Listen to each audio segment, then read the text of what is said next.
German Shepherd puppy falling from a 100-foot bridge. Everyone believed they were witnessing a tragedy.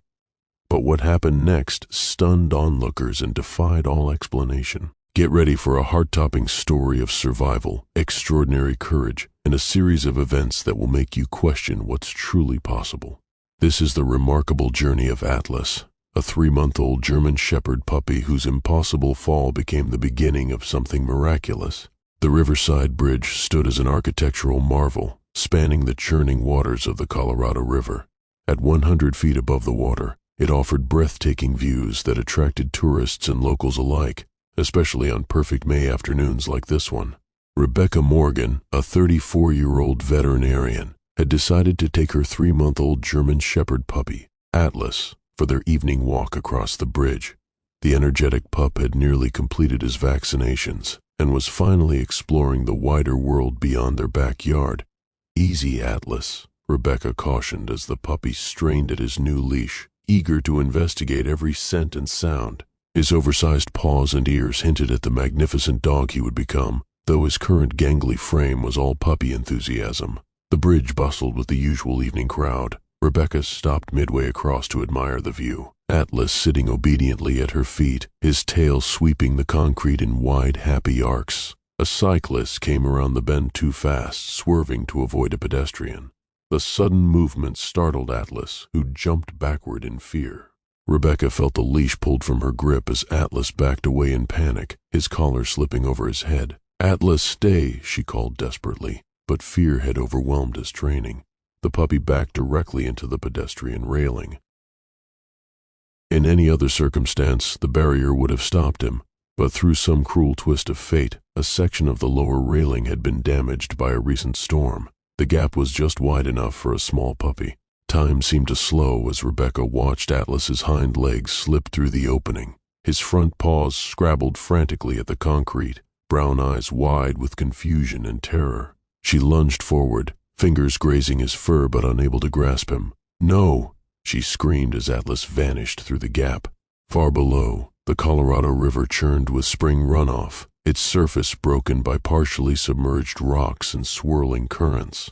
The height was more than enough to be fatal for a human, let alone a 15 lb puppy. Michael Chen, a 28-year-old kayaker who had been preparing to paddle downstream, witnessed the fall. Without hesitation, he launched his kayak into the current, paddling frantically toward the spot where the puppy had disappeared beneath the surface. Above, Rebecca ran toward the shore access point, her heart pounding with dread. The chances of survival were virtually none. The fall alone could be fatal. Add the dangerous currents and cold water, and hope seemed impossible. Yet as the crowd watched in stunned silence, something broke the river's surface 30 yards downstream from the impact point. A small, wet head, desperately paddling. Atlas was alive, but the miracle had only just begun. Michael maneuvered his kayak through the turning rapids, eyes locked on the struggling puppy. Atlas was fighting the current with everything his small body had, but was being swept downstream at an alarming rate. "Hang on, buddy," Michael called, though he knew the terrified animal couldn't understand. The kayaker had rescued stranded wildlife before, but never in such treacherous conditions. On the shore, Rebecca ran alongside the river, scrambling over rocks and underbrush, her medical training at war with her emotional panic. "Please," she whispered repeatedly, a prayer to whoever might be listening. Atlas disappeared underwater again, then resurfaced several yards farther downstream, clearly weakening. His small head barely broke the surface now, and his paddling had become erratic. Michael pushed his paddle deeper, gaining speed. He was close now, perhaps 15 feet from the struggling puppy. But what he didn't see was the partially submerged tree trunk ahead, its gnarled branches creating a deadly strainer in the current. Atlas was heading directly for it. Just as Atlas approached the deadly branches, something remarkable happened.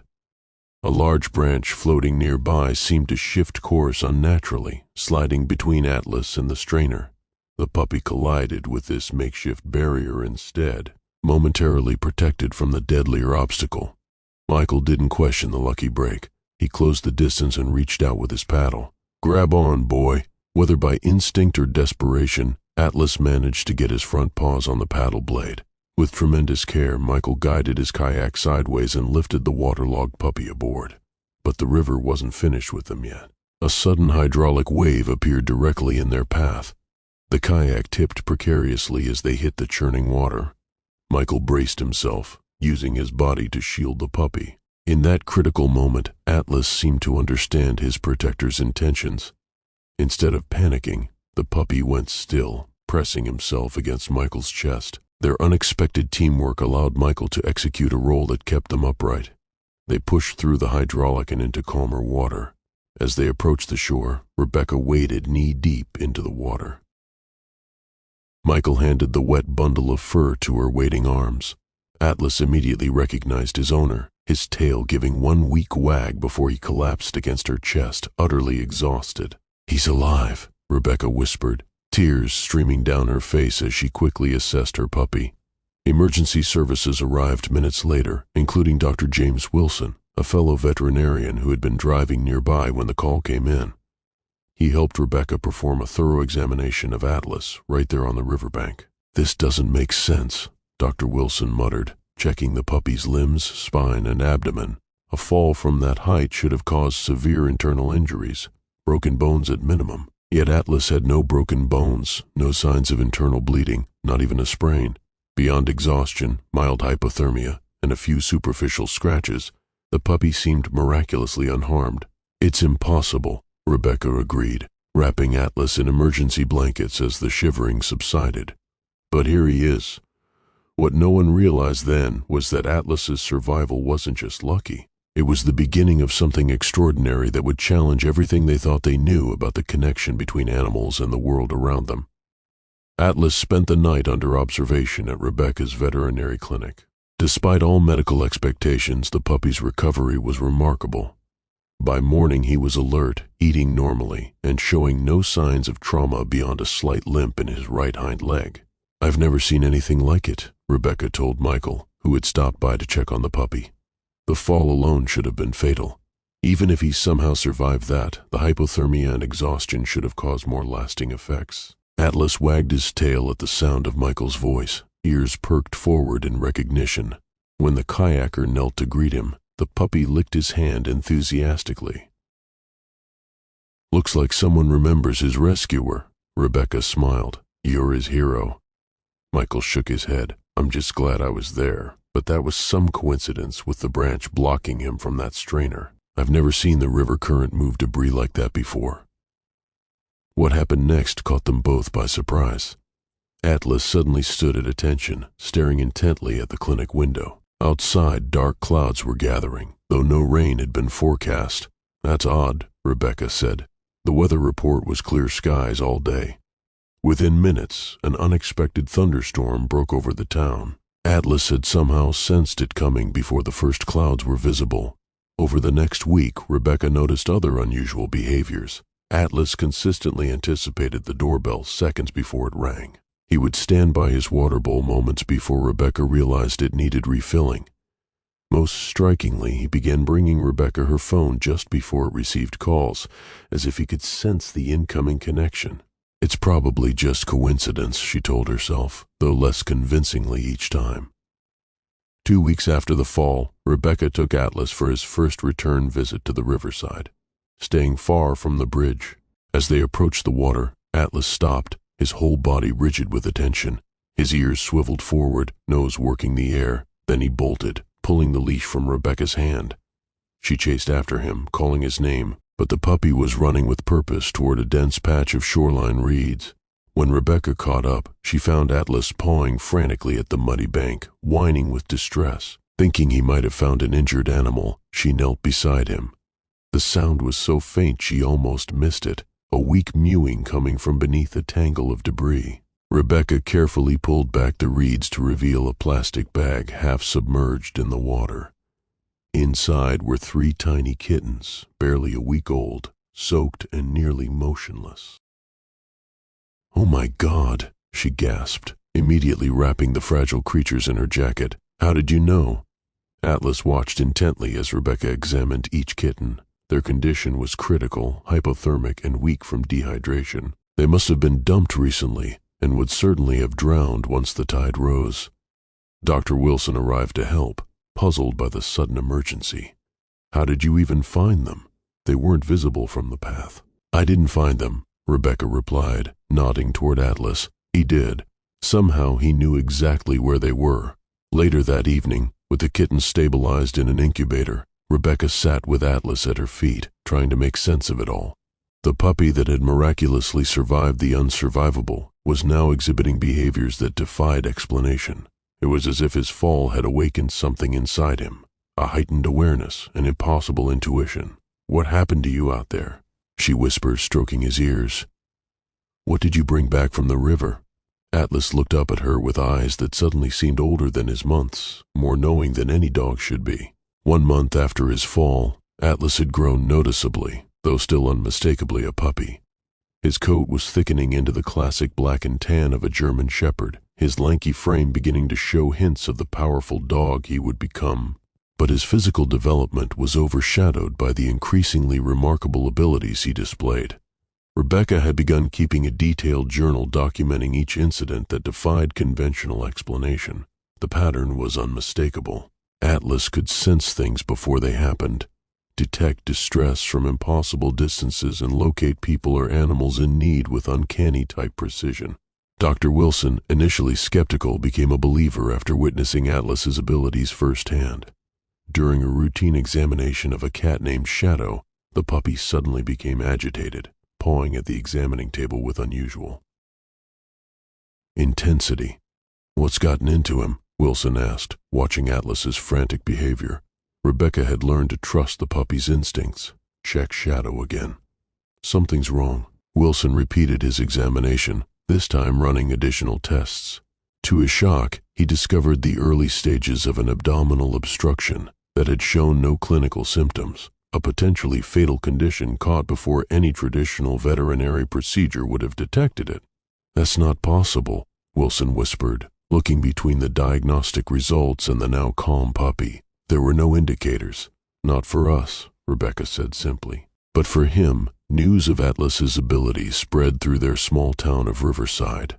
What began as local curiosity soon attracted wider attention. A reporter from the regional newspaper wrote a feature article titled "The Miracle Puppy of Riverside Bridge," complete with photographs of Atlas and interviews with witnesses to his extraordinary abilities. Michael Chen, who had maintained a close friendship with Rebecca and Atlas since the rescue, suggested they visit the river again. "It's where it all began," he pointed out. "Maybe there's a connection." At the riverside, Atlas showed no fear of the water that had nearly claimed his life.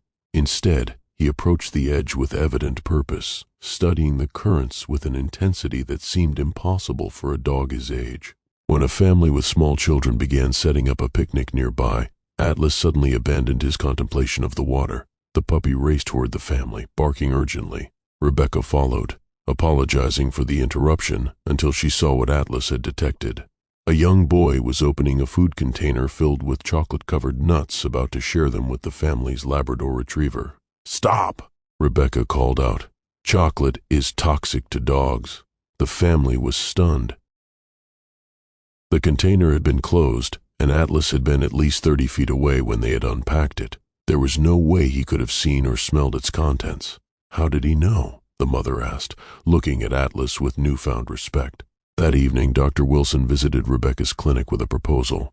"We need to document this properly," he said. "Bring in someone with expertise in canine cognition. Whatever happened to Atlas when he fell from that bridge? It could revolutionize how we understand animal perception."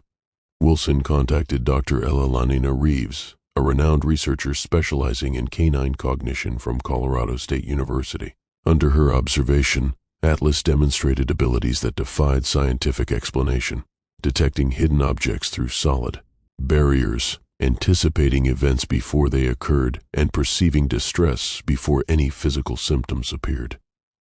"This puppy isn't just special," Dr. Reeves concluded after a week of testing. "The fall didn't just spare him, it awakened something extraordinary." By the time Atlas reached 5 months of age, his reputation had spread beyond Riverside. The local newspaper story had been picked up by national media, bringing a wave of attention to the small town and its miraculous puppy. Dr. Reeves' preliminary research paper had ignited debate in academic circles about the nature and limits of canine perception. Rebecca had become fiercely protective, filtering the increasing requests for demonstrations and research access. She was determined that Atlas's welfare would never be compromised by scientific curiosity or media sensationalism. Despite her concerns, Rebecca couldn't ignore the growing evidence of Atlas's potential to help others. The puppy had already been responsible for several life-saving interventions, from detecting an undiagnosed heart condition in a clinic visitor to alerting Rebecca to an electrical fault before it could cause a fire. On a warm Saturday afternoon, Rebecca took Atlas to Lake Carson, a popular recreation area outside town. The lake was crowded with weekend visitors enjoying the first truly warm day of summer. Atlas was practicing bioic obedience commands when he suddenly went rigid, staring toward the swimming area. Without warning, he bolted, ignoring Rebecca's recall command completely. She chased after him, apologizing as he weaved between sunbathers. Atlas raced to the shoreline and plunged into the water without hesitation, swimming with power and precision that belied his youth. Lifeguards were already responding to commotion 50-yards offshore, where a teenage girl had disappeared beneath the surface while swimming with friends. Her companions were calling for help, pointing frantically at the spot where she had vanished. Atlas reached the location before the lifeguards, dove underwater, and moments later surfaced with the girl's shirt in his teeth. He struggled to keep her face above water until rescue personnel arrived to take over. The girl was unconscious but alive, having suffered a seizure while swimming. He knew exactly where she was. One lifeguard marveled as paramedics worked to revive the teenager. She had gone under without a sound. Even her friends couldn't pinpoint the location. The incident made national news with cell phone footage of Alice's rescue spreading across social media. Overnight, the miracle puppy became a sensation. Interview requests flooded Rebecca's phone, while research institutes offered substantial grants to study Atlas's abilities. Dr. Reeves helped Rebecca navigate the sudden attention, establishing boundaries to protect Atlas while allowing for continued documentation of his extraordinary capabilities. Together, they developed a protocol to share their findings with the scientific community while ensuring the young dog wasn't overwhelmed or exploited. His abilities appear to be strengthening.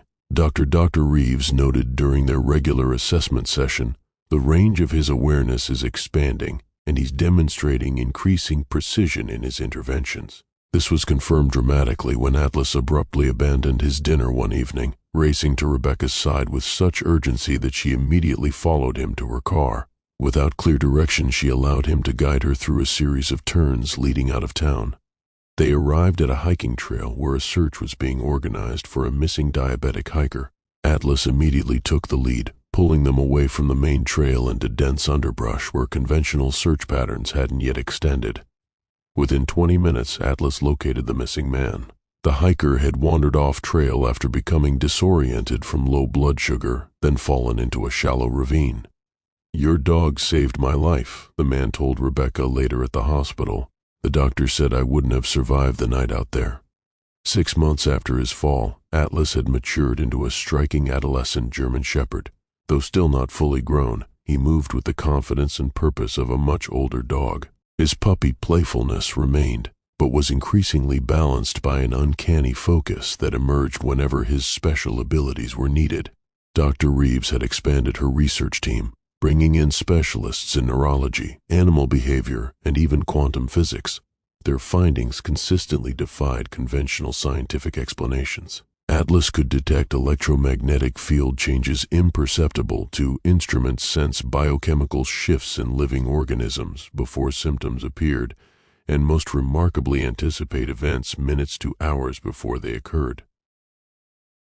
"His brain is processing information at a level we've never documented in any species," Dr. Reeves explained, reviewing the latest scan results. "It's as if the trauma of the fall reconfigured his neural pathways, opening channels of perception most beings never access."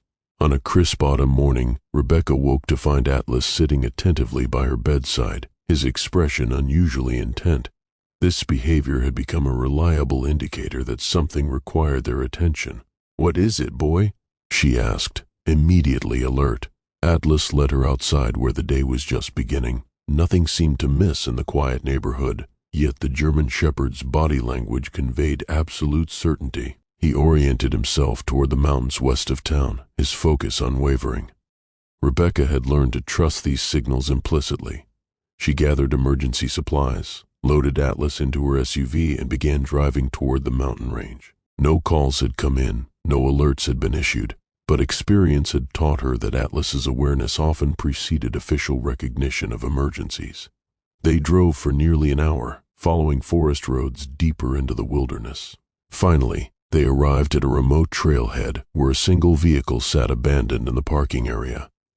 "Someone's in trouble up there," Rebecca murmured, reading Atlas's body language. She called emergency services to report their location and suspicions, then prepared for a search. Atlas took the lead immediately, moving up the trail with purpose rather than following the scent patterns typical of search dogs. This was another aspect of his unique abilities.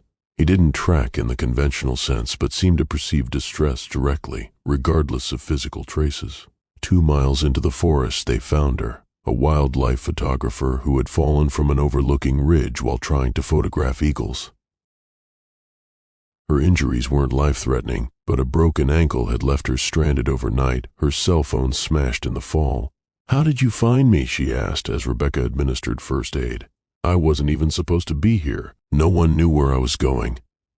Rebecca nodded toward Atlas, who had positioned himself as a sentry, scanning their surroundings with alert attention. He knew you needed help. What made this rescue particularly remarkable was what they learned afterward. The photographer, Lisa Chen, had been falling in and out of consciousness due to pain and exposure. During her lucid moments, she had focused intensely on visualizing help arriving, specifically imagining a German shepherd finding her. "I don't know why I pictured a German shepherd," she told Rebecca as they waited for the rescue helicopter. "I've never even owned a dog. The image just came to me strongly, and I held on to it." This incident triggered a new phase in Dr. Reeves's research. It suggests a two-way connection, she theorized. Not just Atlas sensing distress, but potentially responding to directed thought, a form of consciousness bridging we've never documented before. 1 year had passed since Atlas's impossible fall from Riverside Bridge. He had grown into a magnificent young German shepherd, his puppy clumsiness replaced by the dignified bearing of his breed. At 15 months old, he was still maturing physically, but there was nothing immature about the intelligence in his amber eyes. The anniversary found Rebecca and Atlas walking along the riverbank, Dr. Reeves accompanying them with her research notebook. The scientist had documented hundreds of instances of Atlas's extraordinary abilities, building a case study unlike any in scientific literature. "We've confirmed 17 distinct perceptual expansions," Dr. Reeves explained as they walked, "from electromagnetic sensitivity to what can only be described as consciousness bridging. He's essentially experiencing reality through dimensions most beings never access." Rebecca nodded, though her attention remained on Atlas. The German shepherd moved with unusual purpose today, his focus drawn repeatedly to the bridge above them, the site of his fateful fall. "He wants to go up there," Rebecca realized. "He's been guiding us toward the access path all morning." Dr. Reeves looked concerned. "Are you sure that's wise? It could trigger trauma responses." But Rebecca trusted Atlas's instincts completely. If he wants to return to the bridge, there's a reason. They made their way up the winding path to the bridge's pedestrian walkway. Atlas showed no fear or hesitation as they approached the spot where he had fallen through the damaged railing. The section had been repaired, reinforced with additional safety measures. At the center of the bridge, Atlas stopped, sitting precisely where he had fallen 1 year earlier. His posture was alert but calm, his attention focused on the rushing water far below. "What is it, boy?" Rebecca asked, kneeling beside him. "What are you sensing?" For several minutes, Atlas remained perfectly still, as if listening to something only he could hear. Then he did something unprecedented. He placed his paw directly over Rebecca's heart, fixing her with an intense gaze. In that moment, Rebecca experienced something extraordinary. The world around her seemed to shift, overlaid with patterns of energy and connection she had no words to describe. She could feel the water molecules moving beneath the bridge, sensed the electrical impulses of tiny creatures in the soil, even perceived the slow pulse of growth in the trees along the shoreline. The experience lasted only seconds before fading, leaving her gasping. "What was that?" she whispered. Dr. Reeves looked alarmed. "What happened? Are you all right?" I felt what he feels." Rebecca struggled to articulate the experience. It was like seeing through his perception, everything connected, everything visible across time. Atlas watched her calmly, as if the sharing had been his intention all along. When he stood and moved to Dr. Reeves, the scientist instinctively reached out. The same connection formed as Atlas placed his paw against her hand. "Extraordinary," she breathed moments later. "Scientific detachment temporarily abandoned." It's not just that he perceives differently. He can share that perception, create a bridge between consciousnesses. In the months that followed, this ability became Atlas's most remarkable contribution. Working with carefully selected researchers and emergency responders, he demonstrated how his shared perception could revolutionize search and rescue operations, medical diagnosis, and disaster prevention. On his second birthday, Atlas received recognition from the governor, a specialized service medal acknowledging the lives he had directly saved through his extraordinary abilities. That evening, as Atlas sat beside her, watching the sunset over the river that had nearly claimed him, Rebecca reflected on the miracle that had begun with tragedy. The puppy who had fallen from Riverside Bridge hadn't just survived against impossible odds. He had returned with a gift, a glimpse into perceptions beyond human understanding, and the ability to share that perception with others. "You were always meant to fall," she whispered, her hand resting on his strong shoulder.